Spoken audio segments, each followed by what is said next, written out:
Ikaw bata ka, kanina pa kita ginising, ngayon ka lang bumangon. Hindi ka naman pumasok sa school. Nay, nakakatamad po. Para saan pa? Oh, O tay, nandiyan na po pala kayo. ano namang ingay yan? Narinig ko sa labas, Al. Di ka na naman daw pumasok sa school. Eh tay, kahit di man ako mag-aral, pwede naman ako maghanap ng trabaho, di ba? Kayo nga, nakakapagtrabaho kahit di nakapagtapos. Anak, hindi ganun kasimple ang buhay. Kung hindi ka mag-aaral, baka lalo kang mahirapan. Tingnan mo kami ng nanay mo. Araw-araw, pawis at pagod. Siguro kung nakapagtapos kami sa pag-aaral, baka hindi ganito kabigat yung buhay natin ngayon. Kaya sana mag-aaral ka naman ng mabuti. Isipin mo naman yung mga sakripisyo namin ng nanay mo para sa'yo, para makapag-aral ka. Anak, maraming bata na may gustong makapagtapos ng pag-aaral, na hindi kayang ibigay ng kanilang magulang. Pero kami kaya namin ibigay.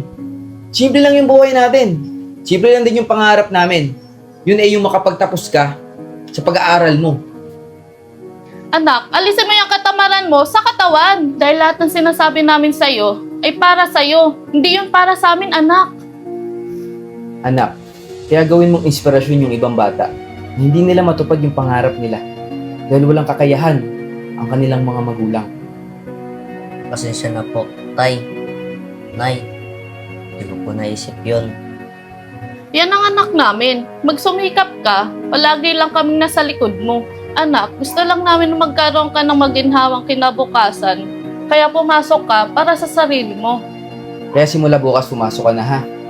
Hindi lang para sa amin, kundi para sa kinabukasan mo at sa magiging pamilya mo pagdating ng panahon. Opo, nay. Opo, tay. Pangako. Simula po ngayon, magiging masipag na po ako sa pag-aaral. Mabuti naman, anak, kung ganun. Bilib ako sa'yo at alam kong malayo pa ang mararating mo. Palagi lang kami nandito ng nanay mo para sa'yo. Salamat po.